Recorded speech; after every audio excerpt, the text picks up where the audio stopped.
and today I am delighted to give this talk about the game Mini Motorways, and the talk is called Weird Sibling as Sequel, Procedural Audio and Mini Motorways. So here's just a trailer to kind of give a little bit of context about what we're talking about, and then we'll dive in.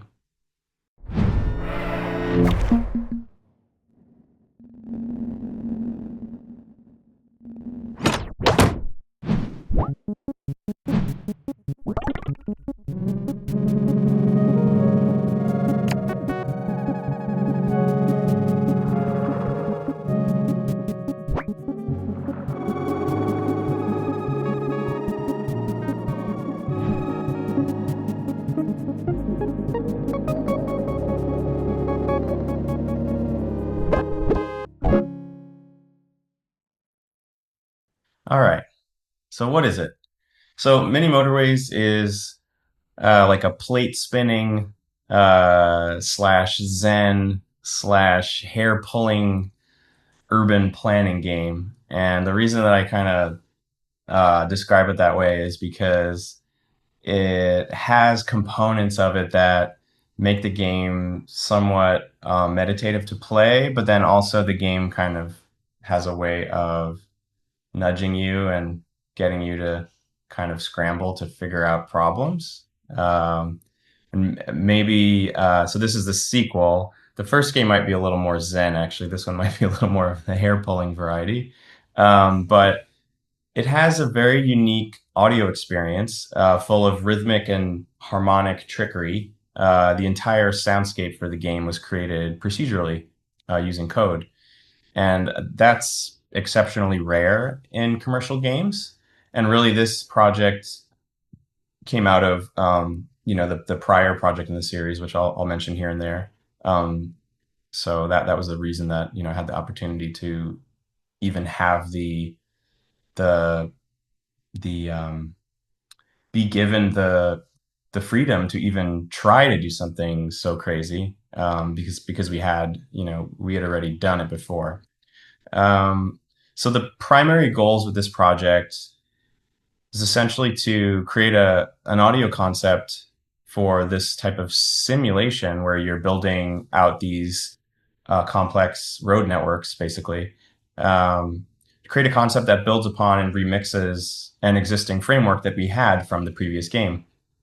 So reusing systems and sounds, but also employing some new techniques to differentiate the experience and just generally lean into the uniqueness of the sequel. And for those who don't know, this is the sequel is from the creators of the game Mini Metro, which came out about 5 years earlier, and it's sort of like the weird sibling of Mini Metro. And I say that because road systems are a lot messier than metro systems, especially in an abstract context when you're creating sort of like an abstract version of building subway systems and stuff. It's still pretty minimalistic. When you do the same thing for roads, it kind of maybe it's just naturally a little more complicated, especially if you're dealing with like people driving from their houses to their place of work or what have you. But anyway, the audio tries to follow suit in the sense of like just leaning into how these distinctions are, what makes it weird.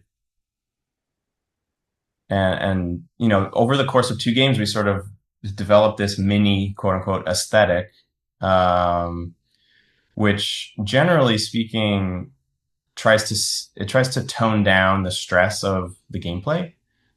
So there's kind of an aesthetic that strives to be inviting, to get the player feeling comfortable, and to just generally counter the plate spinning nature of the game. Like you're always kind of juggling different tasks, trying to make your simulation purr and operate smoothly and not crash and burn, which it ostensibly tends to do. So, I mean, this is just an example of like a nightmarish cityscape that you can build in motorways, and they definitely benefit from that sort of toned down audio approach. So it really made sense to, as a starting point, reuse sounds from the soft kind of like sound palette from Mini Metro, but find ways to recontextualize it. Um, so here's like some example music from Mini Metro.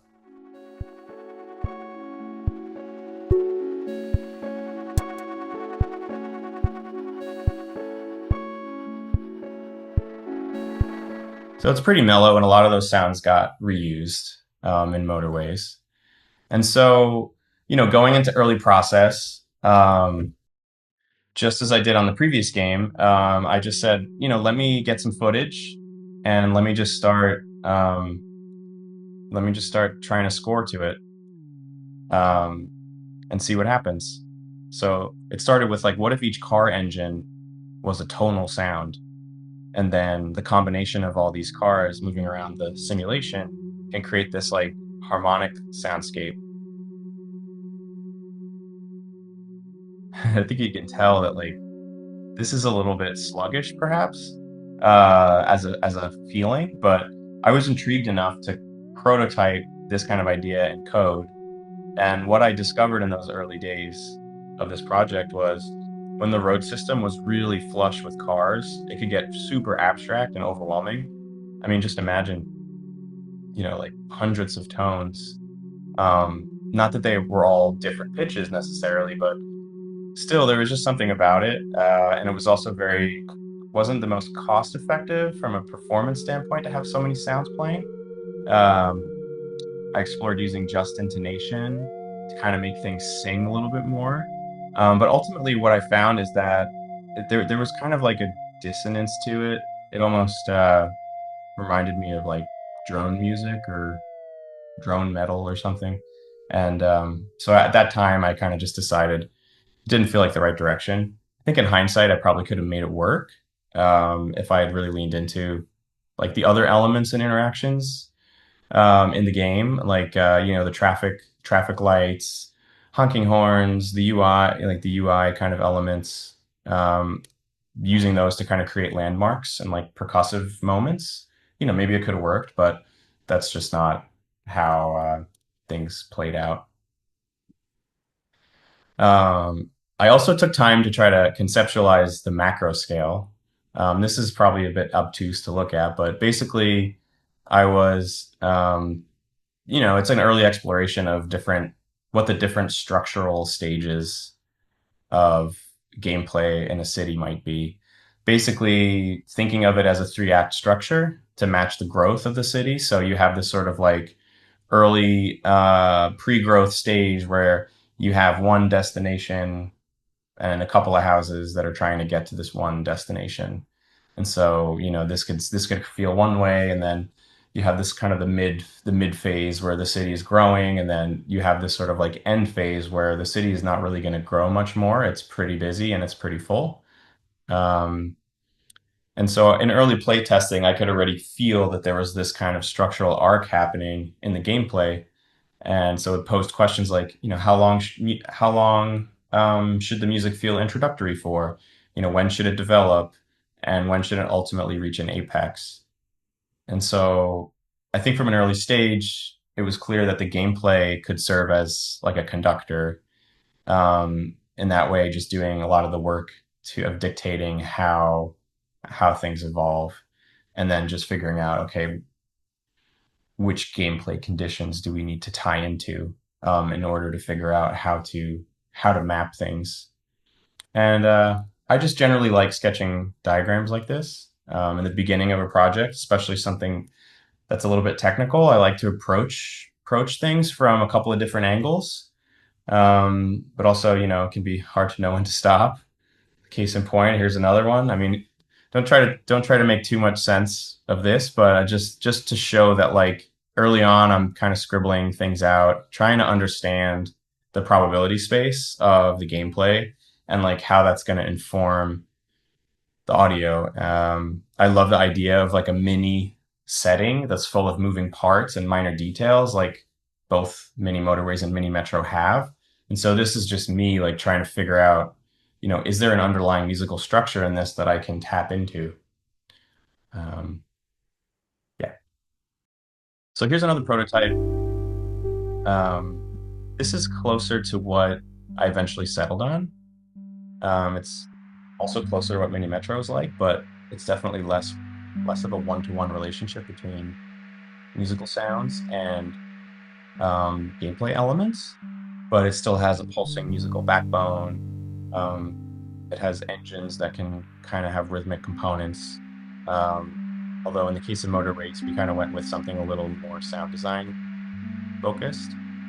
Um, it's kind of skipping ahead a little bit when we get to kind of the final version of this that has like 100 cars on screen at a time. I started to play with like tremolo and various kind of like modulation techniques to just allow all these car engines to kind of ebb and flow together for things to not sound so kind of static. Um, but I think the thing that I landed on with this was just that the music could be less tightly coupled to the elements in favor of more varied and stylized sound. And I think it's not really on display in this prototype.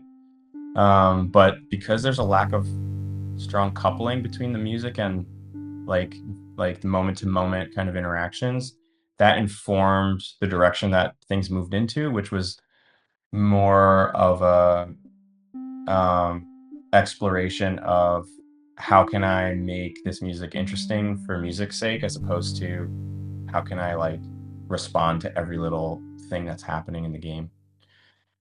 So just this is just the very beginning of starting to define some musical analogies for the different gameplay objects. Like there's cars and roads and destinations, and what do those things mean in the context of gameplay? What do those things mean in the context of the music?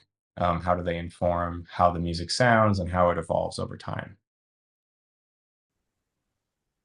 So let's talk about the differences between Mini Metro and Mini Motorways. Um, I try to follow the same general approach as a starting point, but then identify areas for new exploration. Like I mentioned, leaning into what makes the sequel weird and different. So the Metro audio was far more controlled. That was kind of the strength of that game. It's very tightly coupled, the sounds. Um, it's inspired by minimalism and serialism. So you have these systems where it's using the game data of passengers appearing, getting on stations, the makeup of the train map. It's using all this game data to kind of create these sequences. Um, so it's much more one to one, and it does more to maintain this kind of like clean, straightforward presentation with these like uniform pulsing rhythms. Um, Meanwhile, Motorways is definitely less one to one. It's definitely messier, which I think suits the game. And to be fair, though, I didn't it didn't start off that way for me. Like I had to let go of that goal. It took a little time for it to become clear that it wasn't really going to work. It's just ended up being too complex to manage. It's a much busier simulation. Like Mini Metro is, I think at most you have like seven train cars, seven locomotives, and obviously in this simulation you can have well over I think 100 cars. So it's an order of magnitude or more complex when it comes to just quantity of things to track. So the behavior just naturally ended up being a bit less data oriented. So I was inspired to make the design far more asymmetrical, which I think kind of ties into that as well. In Mini Metro, every city is has some differences because of the tools and what they allow you to do as far as making the audio different from city to city. But in Mini Motorways, it's even more so the case, which really contributes to it having this kind of like feeling of being the funky weird cousin. Which is in a way also true for the game itself. It's just messier. There's a looser set of limitations. There's more emphasis on music evolving, and trying to make interesting background music as opposed to trying to make music that communicates a lot of information. Um, and I think the game style makes it that it's arguably more suited to that. And in general, it's just trying to be a little more fun and a little less cut and dry. So things are a little lighter.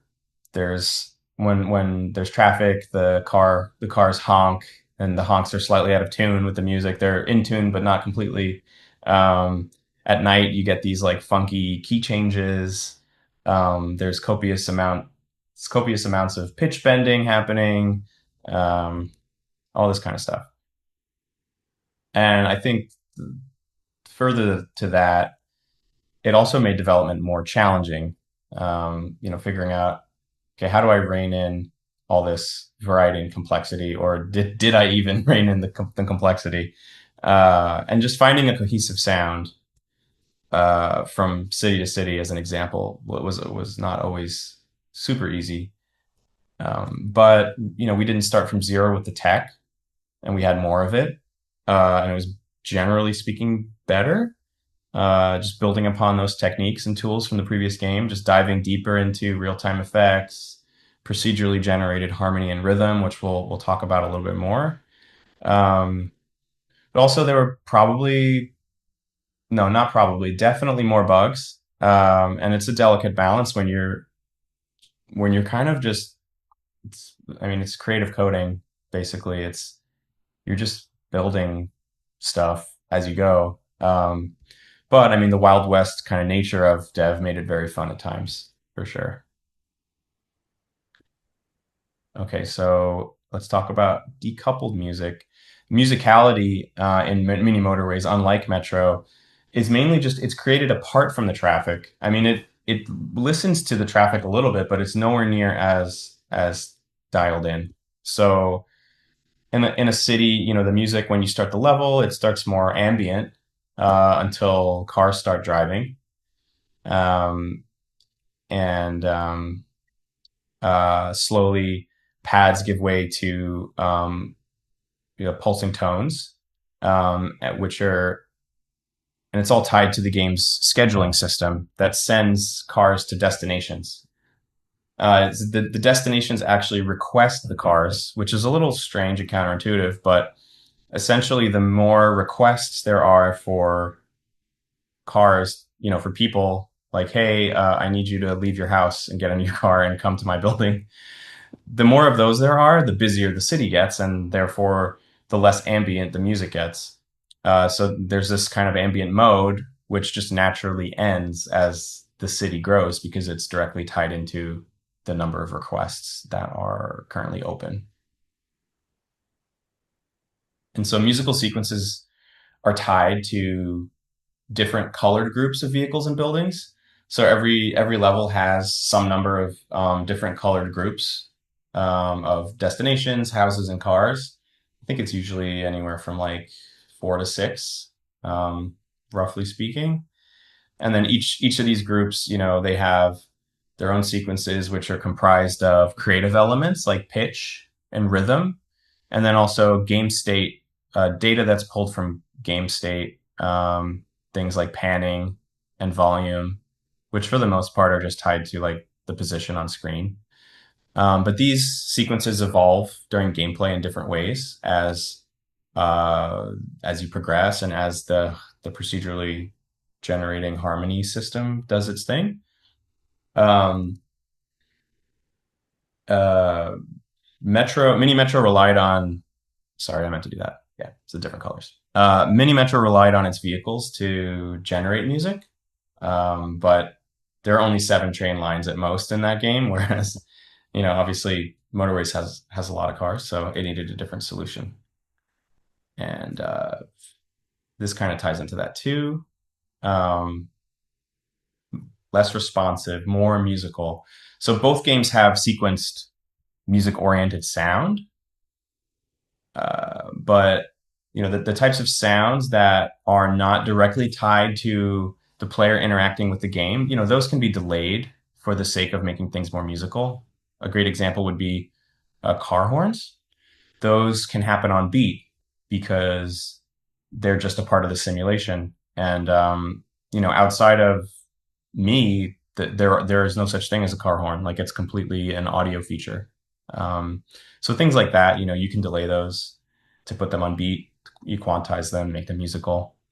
But things like the interactions from players, you usually want those to feel tactile and immediate. That's what people expect when you click something, you drag something. There's an immediate sense of feedback and sound. Um, those two kind of goals can be at odds. Um, in the case of Mini Metro, we went to great lengths to make things happen on the beat. In some cases, the game is even synced to the music instead of the other way around, which is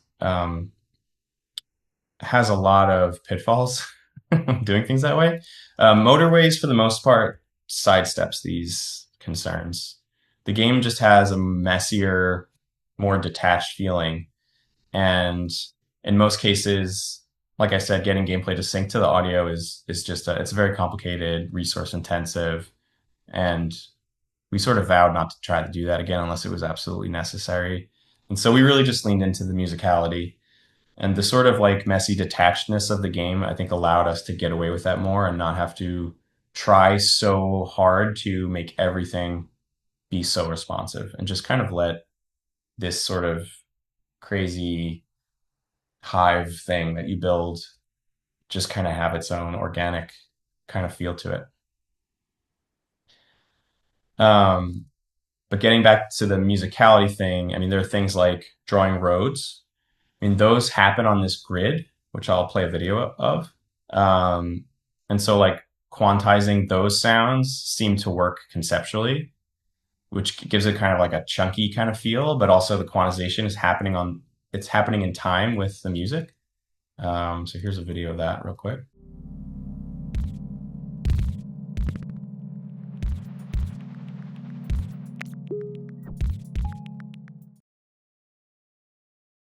It's not like super obvious, but over the course of playing it a lot, you kind of get the sense that this stuff is happening in a musical way as opposed to just responding to you right away.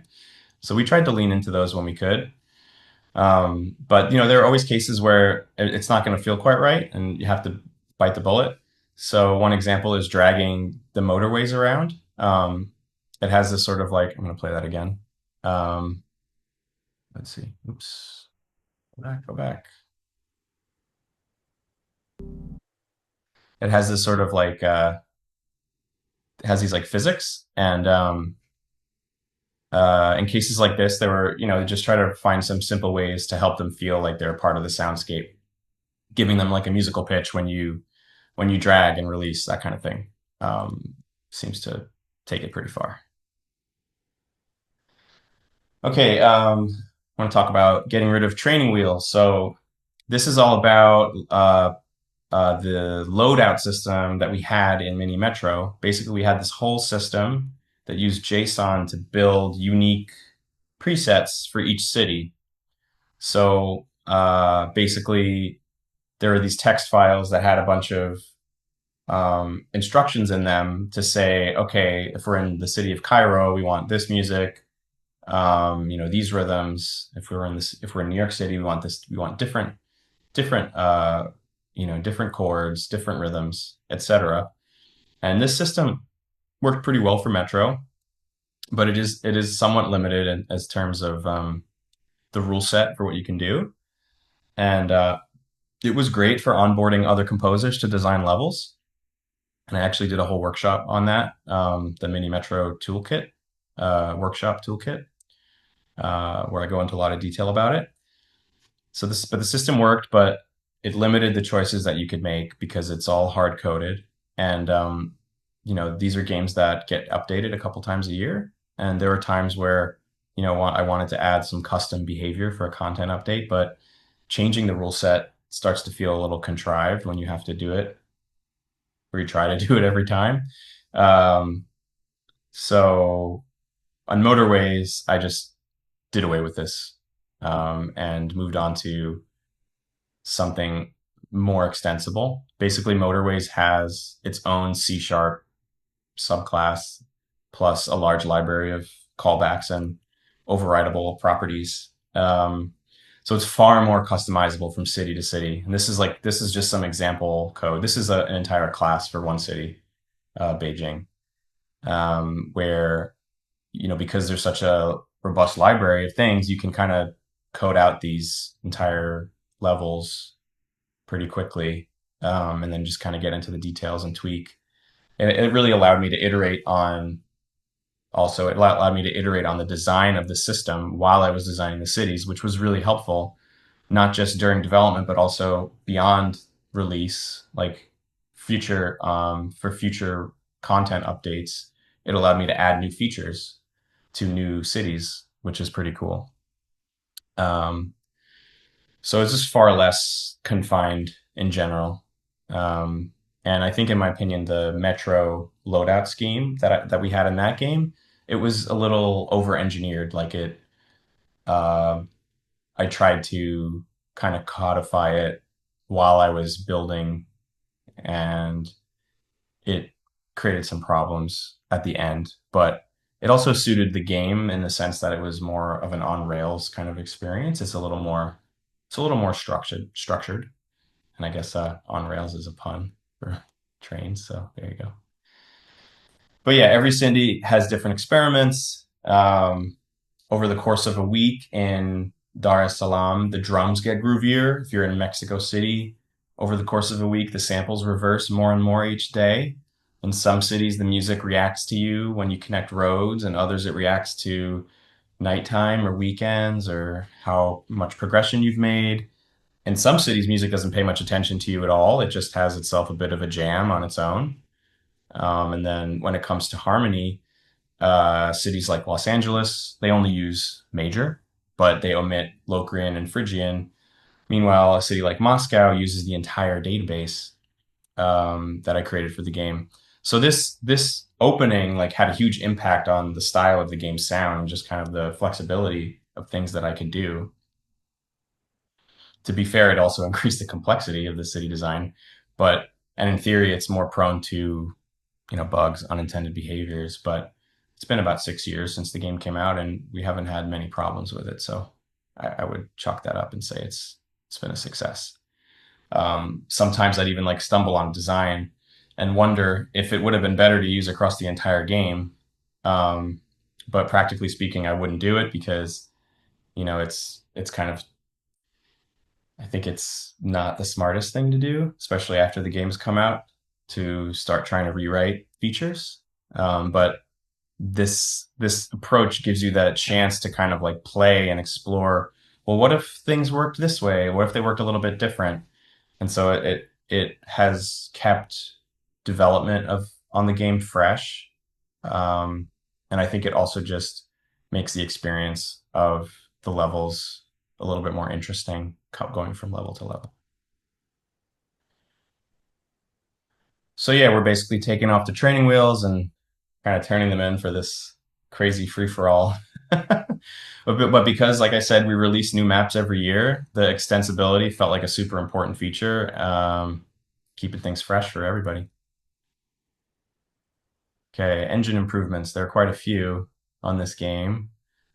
We still use this old defunct Unity engine plugin called G Audio, which I think was last updated in like 2011 or it somewhere around there. It's been a while, but basically it had a sample accurate audio system, which allowed us to precisely schedule playback of sounds. And back when we first adopted this for Mini Metro, that was a big deal. It's a little less of a big deal now, but it's still not the most common thing to have sample accurate playback. I think a lot of scheduling of sounds in games is done on the game thread, which typically, you're talking about 60 frames a second or something like that. That's how many chances you have to trigger something. Where obviously, if you're dealing with audio, you have at least 44,100 chances.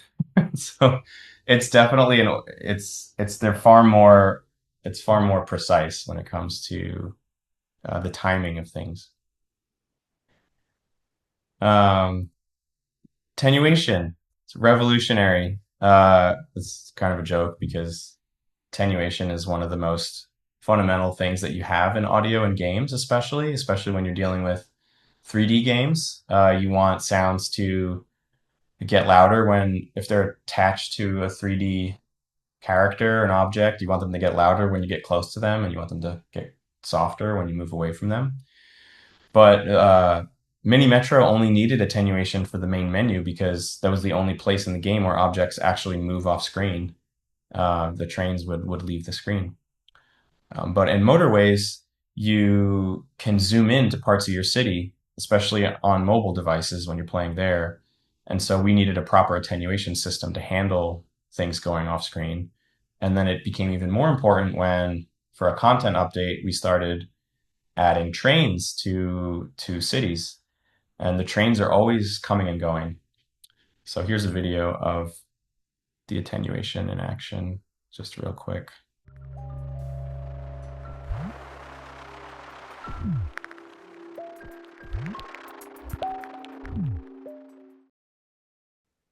Yeah. If you blink, you'll miss it. But yeah, that's the idea with that. Infinite rhythm. So Metro was limited to pulses. Like you see these dots here, they're all uniform. Everything was equally sized steps. And that kind of gave the game its charm. It made it very much had a minimalistic kind of feel to it, almost like Steve Reich or something, like very like ba ba ba ba ba and cross rhythms and stuff like that. But we modified the audio engine to allow for non-uniformity of rhythms, so that we could do patterns, not just pulses, and all sorts of loose grooves, whatever you could come up with. And this involved changing the inner workings of the scheduling system. So before, the way the system works is it does these callbacks where it says, okay, I'm ready to pulse now. And then you pick it up in some code and you have like a place where you can basically do a bunch of code that happens on this particular pulse. Before it was uniform and it was always happening at the same time, but now you can have these things happen at whatever non-uniform kind of pattern you want. So as an example, here's like a set of claves that I was using in the Rio de Janeiro level, based on real world rhythms.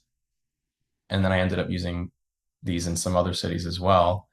And there are other examples of rhythms that, start uniform and then they get more and more like the game injects more and more noise into the rhythms. And so they become more and more sporadic and kind of groovy.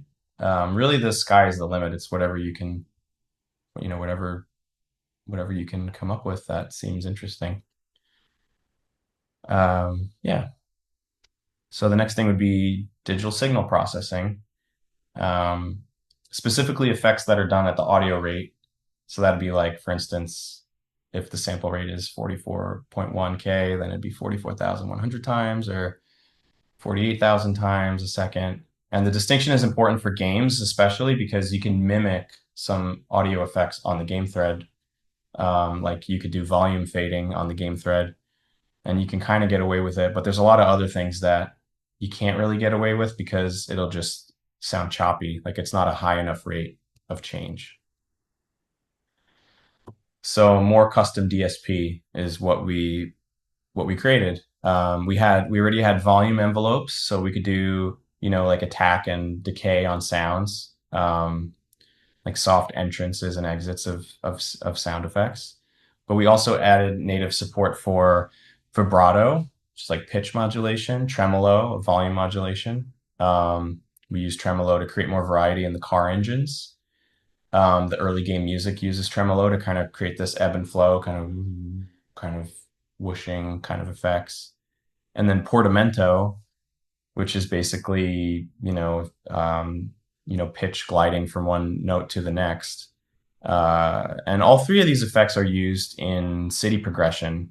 So the kind of the fundamental musical elements of the cities, you can inject these effects and you can inject them gradually over time. So there are quite a few cities that use this where they'll say, oh, I want the music to start with a lot of vibrato in the beginning. And then by the end of the game, there's no vibrato or vice versa. or doing the same thing with tremolo, or you could stack them, or whatever you want to do. And you can hear if you boot up the game, you can kind of hear portamento right away, because right when you start the game, there's chords that play on every screen transition, and the notes all kind of scoop in. They're like woo. There's lots of scooping and stuff like that. So the portamento came in handy for that kind of effect. And then reverse is the last custom DSP that was it was pretty significant for the game because I mean it's as simple as setting pitch. Like normally in a game you set the pitch to 1.0 and that's just regular pitch, or zero point 0.5 and that's down an octave. And this was as simple as setting a pitch to a negative value and then it would play it in reverse. And it just opened up a lot of interesting creative possibilities. It stretched the creative reuse of those mini Metro samples that Motorways is built on. It really stretched them further. Probably one of the more significant examples is all of the vehicle engine samples have a 50% chance of being played in reverse. And because they're looping sounds, they can be kind of static sounding, but they can also kind of have like an ebb and flow to them. Reversing them creates a different sound. It doesn't have that like very overtly reverse sound to it. So it just kind of like allowed us to pretend that we had twice as many vehicle engines to play with. We also reverse things in specific cases, like at the end of the week, and it's also a customization option. So, for instance, in some cities like Mexico City, the samples reverse more and more each day of the week. So it's just little bits of sonic candy that the game likes to play with. And then lastly, there's more first-party DSP too. Unity has a bunch of DSP built into it, and so we sort of there's like a bridge between this plugin, this G Audio plugin, and Unity, and we made it so that G Audio splits its output into different kind of audio sources in Unity in order to tap into more of Unity's DSP. So we use Unity filters for things like entering the road edit screen, or in the end of the week screen where things kind of get soft. We use filters for that. Global pitch shifting for things like when you knock over a tree, everything kind of goes, whoa, which is maybe like it's supposed to be a little suggestion like, are you sure you want to knock over those trees? Things like moving through the menu, zooming in and out. These all kind of have these little ornaments, almost like musical ornaments that are like these little pitch shifting moments. And then the last piece of DSP that comes in real handy is echo. And when the game switches to nighttime, we use echo and pitch shifting as a way to differentiate it. And I want to show a little video of what that feels like.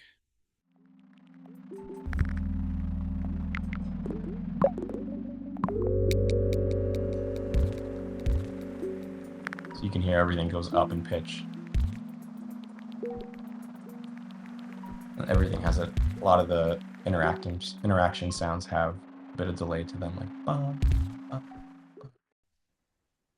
It had to be like subtle because too much of it would confuse the audio, but just a little bit of it seemed to like give it a nice nighttime feeling.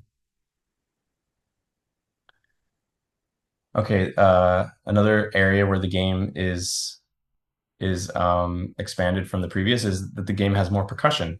It's not a primary feature of the music in Motorways, but it does have a dedicated drum sequencer, which Metro didn't really have. All Metro had was a 4-on-the-floor kick drum, which you could either turn on or off. So this is definitely there's just a lot more that you can do with this drum sequencer. It's a Euclidean drum sequencer, and you can turn certain elements on and off, and you can feed it different rhythms. It's still a little bit limited, but it's definitely a step up. And then probably the most notable feature with percussion is the trains in the game. So this is an early draft of the train audio.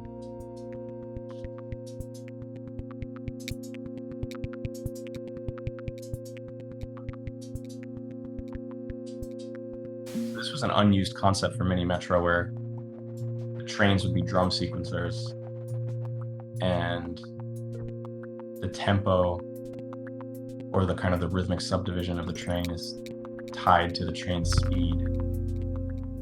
Um, so it didn't really work for Metro because it was too crazy to have that happening all the time. But because in Motorways the trains are just kind of like a momentary feature that comes in and out, it seemed to work nicely as just a, hey, there's a train coming, something fun and not super distracting. Uh,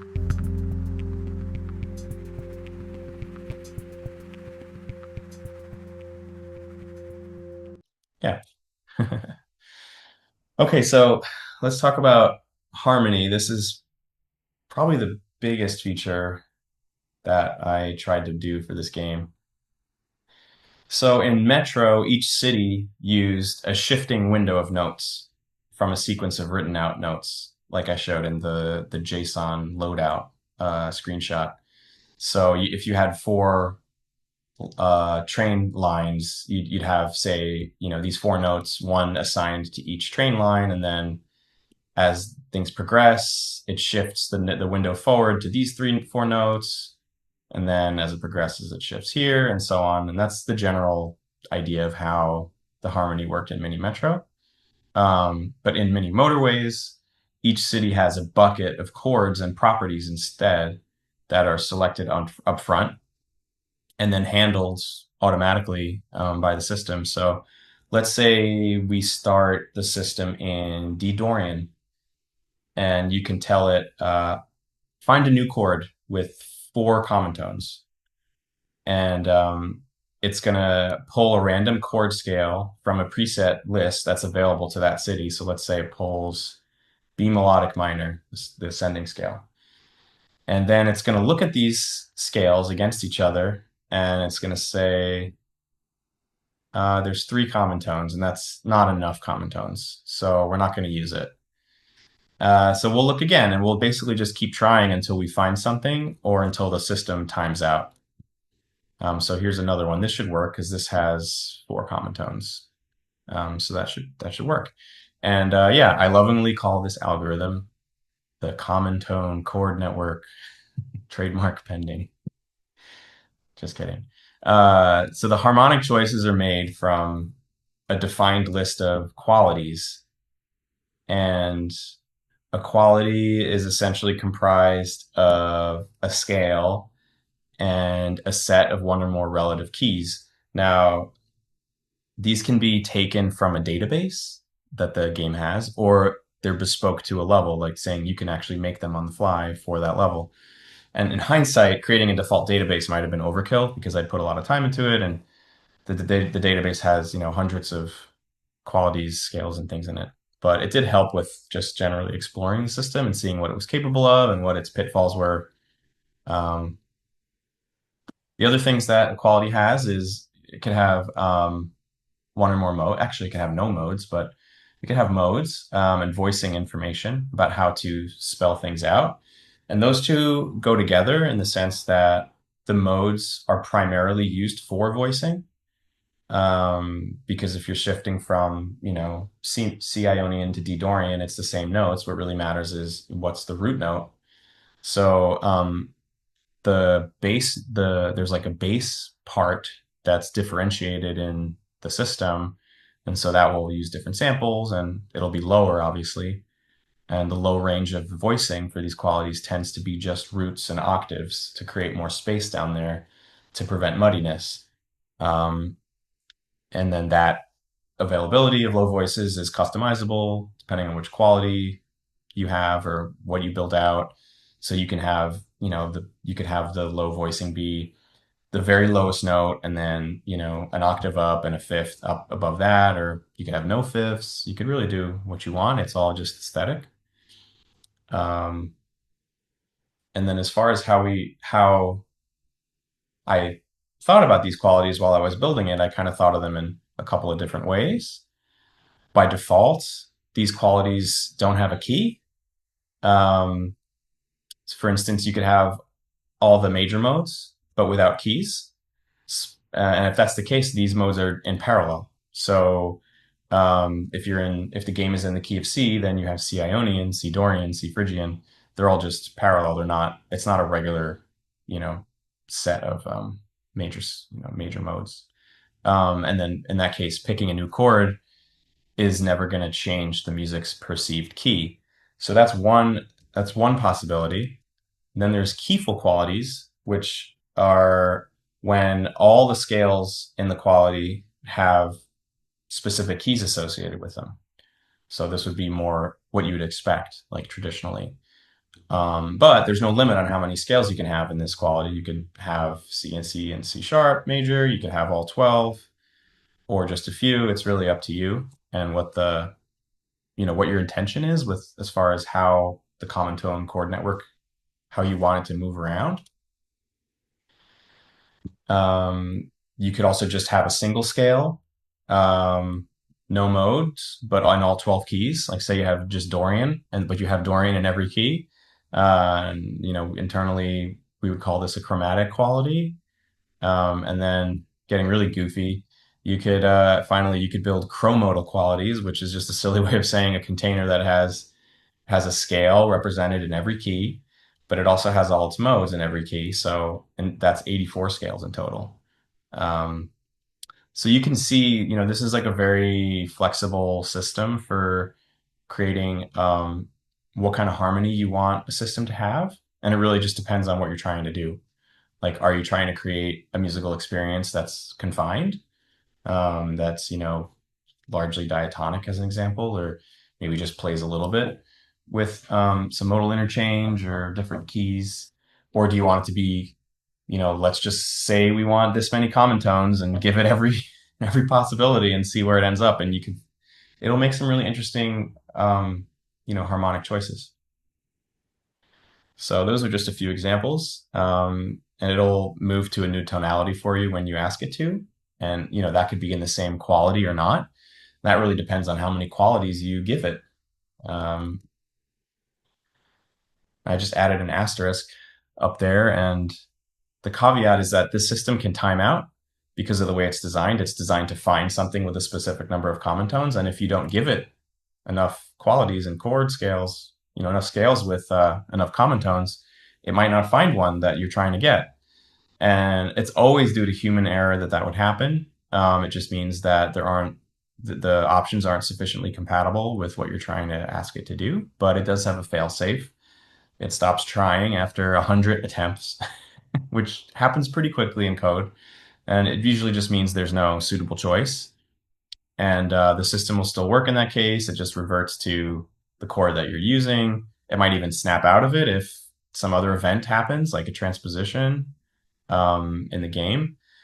But in those cases, I would just, for the most part, just go in and change the qualities. It probably needs a little bit more options in order to not get stuck. And yeah, the loadout system allows you to have separate qualities for day and night. So you can have basically two separate buckets, and then it'll search across that gap for something with the right number of common tones. Um, so that's pretty cool. And when I say the right number of common tones, I mean, what is the right number of common tones? So I'll talk about that a little bit. I mean, basically, the idea that I landed on for this game was more common tones generally is going to mean it's going to mean more consonants and chord changes for sure. So it depends. It depends. But typically, further game progression is going to mean less common tones. So early on in the game, things are more harmonious. And then as the game gets on, the chord changing gets a little more adventurous. And that's just meant to reflect a sense of activity. But generally, even late game, we're always asking for some number of common tones because 0 common tones is pretty intense.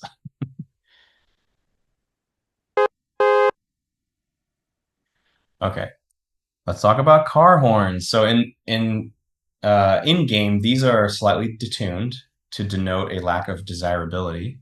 So they're in key. So if you're in You know, if you're in C major, you probably hear car horns in C, E, and G, but they're going to be a little bit sharp or flat, just enough to communicate that it's a negative thing, just to be mildly annoying. And how do we decide when to honk? It's actually quite complex. It's controlled by a hefty set of conditional parameters to make sure they behave somewhat realistically. The reason I wanted to talk about this is just because it's one of those gameplay features that is entirely audio, which is pretty cool because it's such a fundamental element of traffic. And so I spent a lot of time trying to make it satisfying. Um, you know, you want it to be annoying, but not too annoying. You just want people to know, hey, there's traffic here. And I would just say, you know, my reference point for this was um, spending many, many years driving and just noticing things, and that helped me dial in kind of the logic and the parameters for how this works.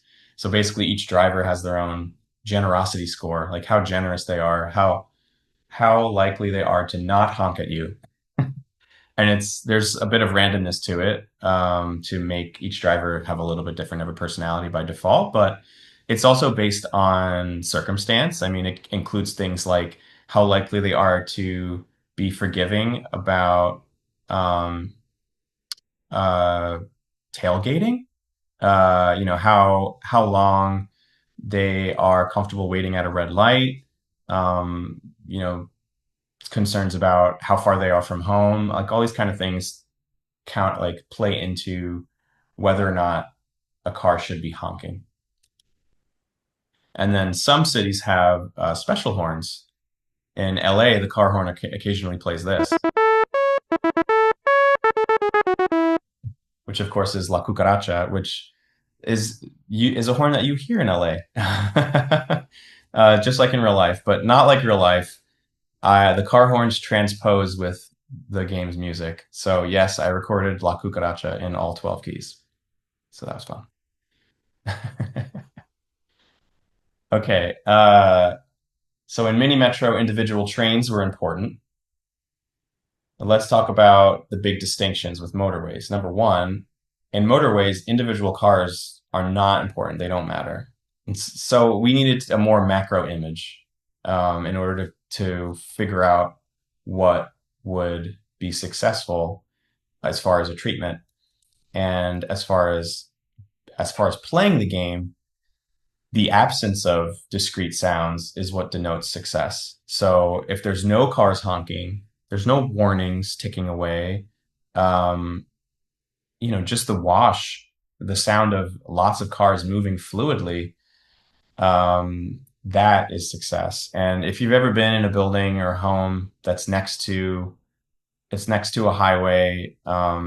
It's freely moving. Maybe there's a sound barrier. You can still hear the sound, but it's just a wash. It's just white noise, and it recedes into the background. And so that was kind of the idea for what would make this palette, um, what it would mean to be playing this game successfully.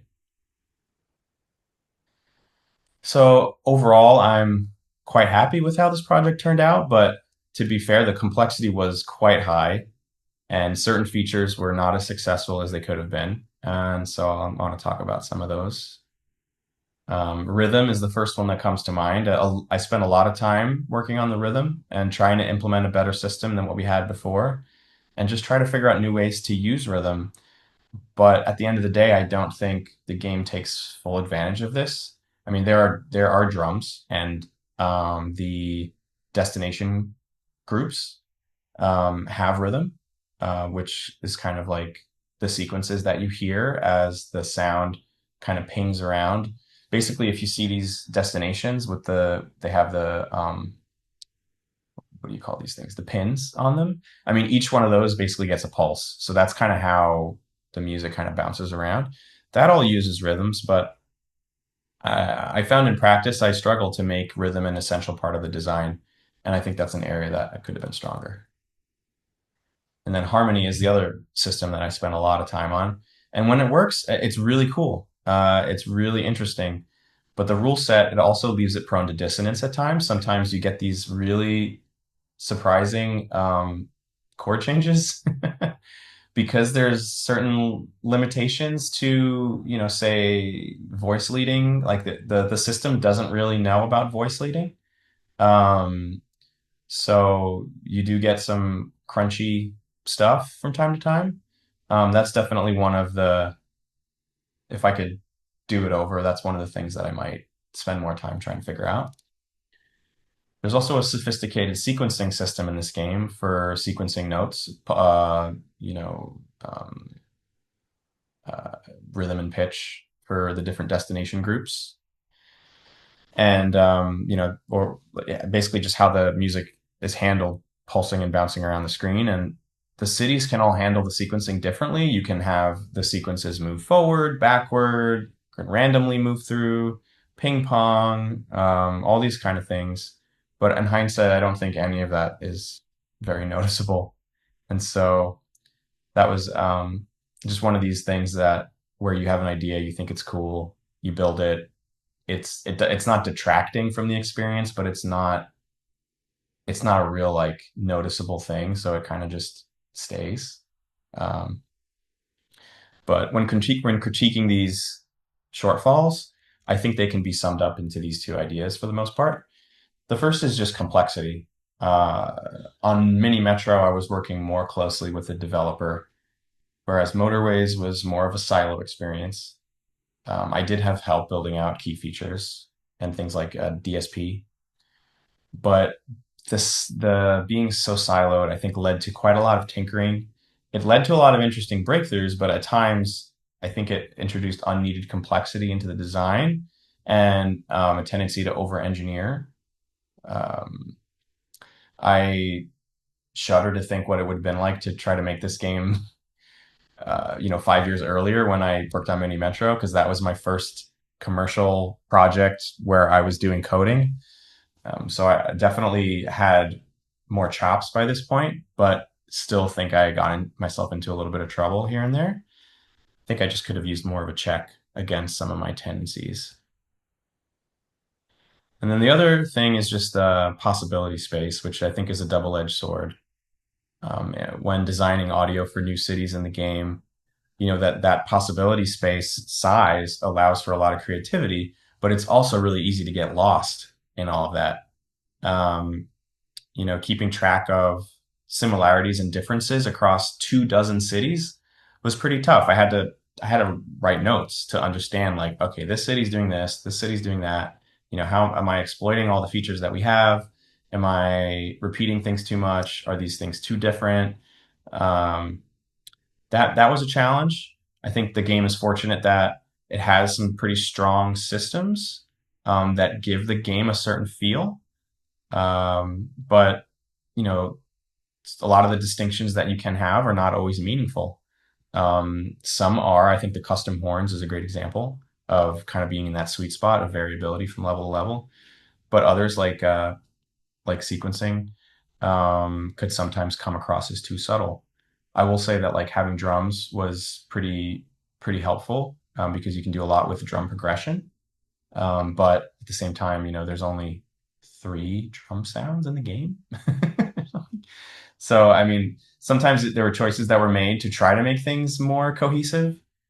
Uh, I guess what I'm trying to say is that these things it's not always obvious whether or not these choices are clearly good or bad. Sometimes they're kind of both, and you kind of have to weigh the pros and cons of, is this making the experience better or worse? Um, so in closing, I think there's something endlessly fascinating about applying randomness and these conditional rule sets to music. And when it works well, it starts to create this illusion of like a living, breathing environment that has its own sort of intelligence to it. And no two playthroughs of this game are going to sound quite the same. And I'm fond of that. Um, it's definitely a labor of love and personal curiosity for me to work on a crazy system. And many little things in Motorways sonic landscape may not be things that people notice, but despite the subtlety of some of the features, there's lots of variability from experience to experience. And, I always just hope that all that subtlety adds up to something that people enjoy. And some projects are just fun to work on, but some projects like this one can become almost like an education because of just all the rabbit holes that you fall down. And yeah, that's my talk on mini motorways. Thank you. Yeah. Thanks so much, Rich. This is awesome and informative. Yeah, my pleasure. Absolutely. Does anyone have any questions? Because I have one, but I want to give the students a little bit of time to.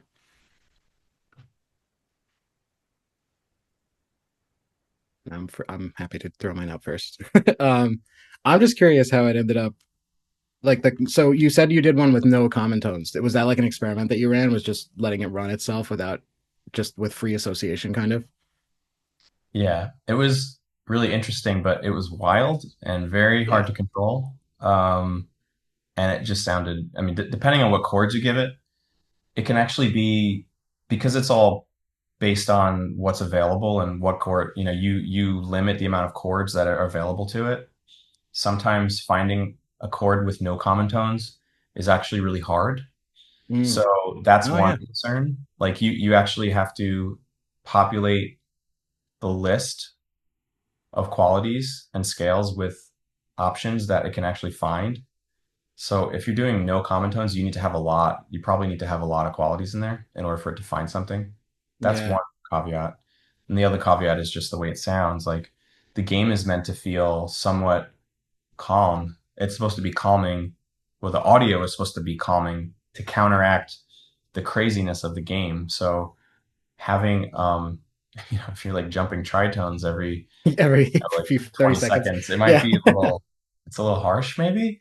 Sure. Um, so yeah, in practice, I don't think there's really any cases where I'm asking for zero common tones, but definitely there are cases where I'm asking for, very few.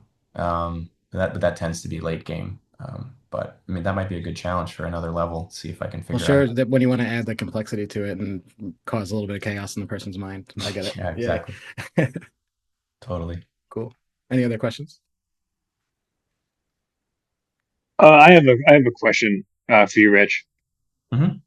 Yeah, so my name is Brad, by the way. Hey, Brad. Similar to what Devin had said. Also been a fan since Fez. That kind of really was inspiring All to me right. in a lot of ways. But Awesome. it's interesting because watching you speak about how you developed these systems for this game, I remember playing the Snowflake game that you had made once a long Yeah. time ago. Yeah, and that was like so cool to me. But it's interesting to see the development of very similar concepts on a grander scale and how you approach that. Mm, My question for you was, as I'm sure you've experienced, every project has like an aha moment, and you bring it with you to the next thing. For yeah. this game in particular, with all the complexity and the systems and the thought that went into it, what was the thing that you took from this game that you feel you learned for the first time and brought it with you since? Yeah, that's a great question. Just real quick, like the Snowflake game, January, that's how I ended up working on this game. It's Oh, how I cool. ended up working on Mini Metro. They're like, hey, this person does procedural music in a game, and there are not a lot of people doing that, so they knew they wanted that, and that's how I ended up working on this whole series. But to your question, I think the aha moment with this game, um, I really wanted to create this like crazy drone thing where like every car was like it was like a droning tone. And I still think I could do that. I still think I could have figured it out, but I think the aha moment was in some senses like letting go of that idea and doing something a little less crazy. And then it was definitely the combination of non-uniform rhythms and common tone chord selection. Like those two, like I knew that I needed, I knew that I needed, uh, I knew that I needed like some key features that would differentiate it from Mini Metro.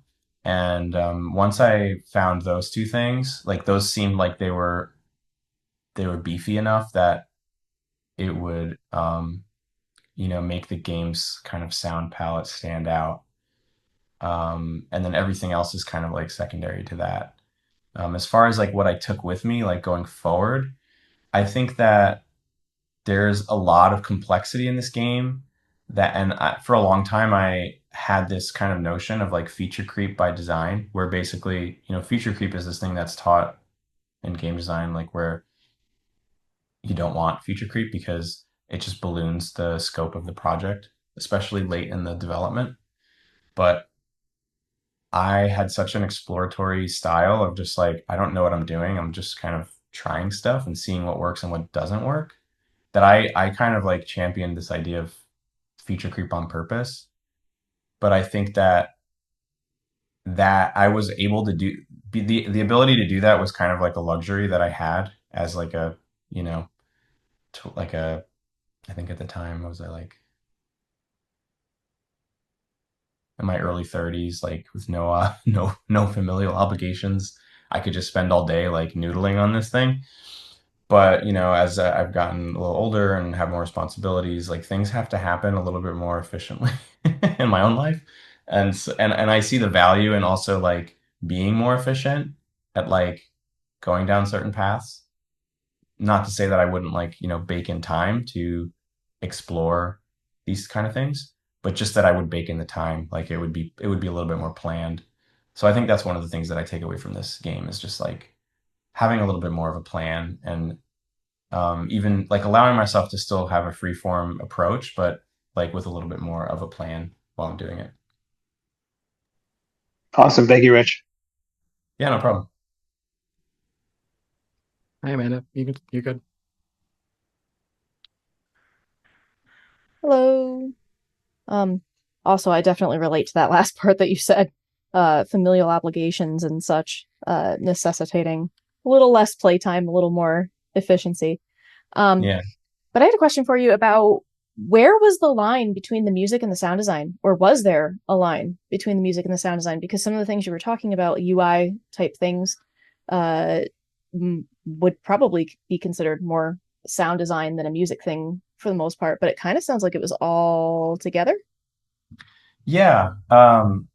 Yeah, totally. So there's definitely a blurring of the lines. I think I tried to think of everything kind of holistically as like, how can I make this all feel like it's wound together?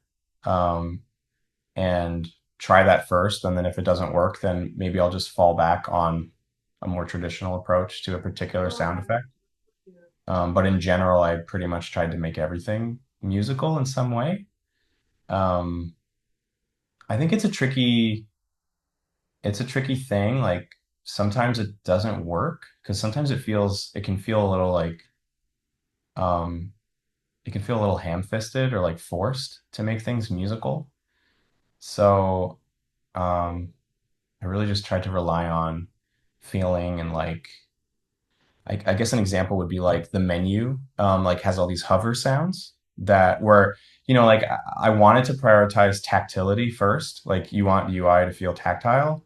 And Hmm. if I can get away with some musicality, I'll add musicality, but like I'm not gonna sacrifice the tactility and like the function of those sounds for in order for it to be musical. Like the function is the most important thing, and the music is second. The musicality is secondary. Um, I guess that's what I would say about like how I would try to approach it.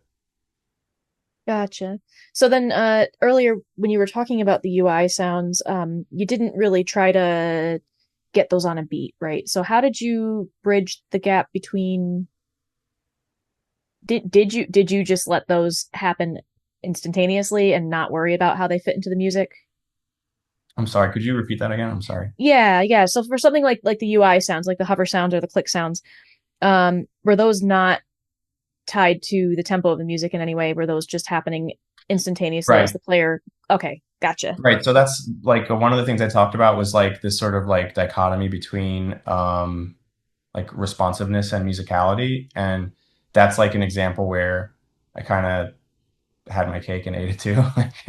Like those sounds need to be like you Yeah. can't quantize UI like hover and like click like that. you just notice it. I personally feel like it's just too obvious, and you lose that sense of embodiment that you get when you're interacting with something and it's just like snappy. So, I mean, I think because the game is so it has like a messy feel to it. It just kind of felt like it worked that I could do that. Yeah. Um, and so when there were opportunities to do that, it seemed to go in that direction. So then it was just a question more about like some of the other elements, like the day night cycle. Like, were those timed? Was the music timed to them, or were they timed to the music? Like, did all of that kind of line up perfectly, or how did you accommodate that? Or is it sort of like you okay that it changed from day to night, and then on the next measure or whatever you make whatever change you want for the levels that do that, the cities that do that? Yeah, so I wouldn't have even tried to do that sort of thing unless I knew that I could do it in a way that was cheap and simple. And so Unity has a way of because what's interesting about um, it has a way you can pitch shift everything at the same time because Mm-hmm. everything's in memory. It's all samples in memory. So there's a way of globally pitch shifting everything. So that's basically what the night mode is. It just takes, there's the sounds are in a couple of different buckets. All the sounds that can be pitch shifted are together, and then it just kind of set the pitch to, 1.5 or whatever the ratio is that makes it go up. I think it goes up like a fourth or something. It just does that. And because most of the sounds are really simple, you don't get a lot of noticeable artifacts. And it was pretty cheap way to modulate the entire score without having Mm. to worry about, manually like preparing a modulation or anything like that.